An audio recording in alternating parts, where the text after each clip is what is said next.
నేడు శాసనసభ ప్రత్యేక భేటీ మాజీ ప్రధాని మన్మోహన్ సింగ్కు నివాళులు అర్పించనున్నారు. సరే, ఇవాళ అధికారంలో కాంగ్రెస్ ఉంది కాబట్టి ప్రత్యేకమైనటువంటి శాసనసభ పెడుతున్నారు.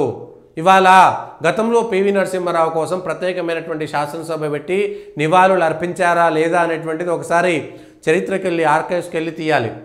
గతంలో పివి నరసింహారావుకు అవమానం జరిగింది కాబట్టి తిరిగి ఆ అవమానాన్ని, ఎందుకంటే నిన్న వాళ్ళ పివి నరసింహారావు సోదరుడు మనోహర్ రావు కూడా చెప్పిండు, కాంగ్రెస్ పార్టీ పివి నరసింహారావును చాలా తీవ్రంగా అవమానించిందని చెప్పారు.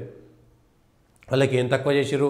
ప్రధానమంత్రియే లేదా, కేంద్రంలో మంత్రులే లేదా, ఏం చేయలేదా? మరి అంత చేసినటువంటి కాంగ్రెస్ పార్టీ చనిపోయినప్పుడు పివి నరసింహారావుని ఎందుకు ఢిల్లీలో అంతిమ క్రియలు చేయకుండా హైదరాబాదుకు ఆదరాబాదరాగా పంపించి ఇవాళ మన్మోహన్ సింగ్ను ఏఐసిసి కార్యాలయానికి తీసుకుపోయినట్టుగా ఆ రోజు పివి భౌతిక దేహాన్ని ఎందుకు తీసుకోలేకపోయారు? తెలంగాణ ప్రజలు, ఆంధ్ర ప్రజలు, తెలుగు అర్థం చేసుకునేటువంటి ప్రజలందరూ కూడా దీనిపైన చర్చ చేయాల్సినటువంటి అవసరం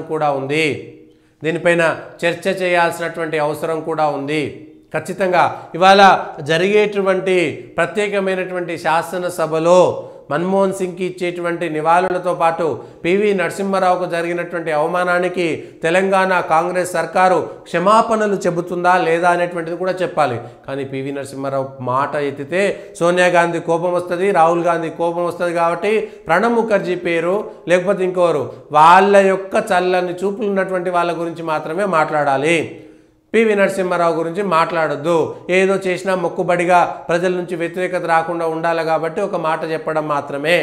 ఇది కాంగ్రెస్ పార్టీ విధానం అనేటువంటిది వాళ్ళ ప్రతిపక్షాలైనా సరే, ప్రతిపక్ష సభ్యులైనా సరే మన్మోహన్ సింగ్ గారి విషయాలతో పాటు పివి నరసింహారావు గారి విషయాలు అసెంబ్లీలో రికార్డ్ అయ్యే విధంగా, చరిత్రలో నమోదయ్యే విధంగా, చరిత్రలో నిక్షిప్తమయ్యే విధంగా తెలంగాణకు సంబంధించినటువంటి మిగిలినటువంటి ప్రతిపక్ష నాయకులైన ఆ విషయాలను అసెంబ్లీలో ప్రస్తావించేటువంటి అవకాశం ఉందా లేదా అనేటువంటిది కూడా చూడాల్సినటువంటి అవసరం ఉన్నది.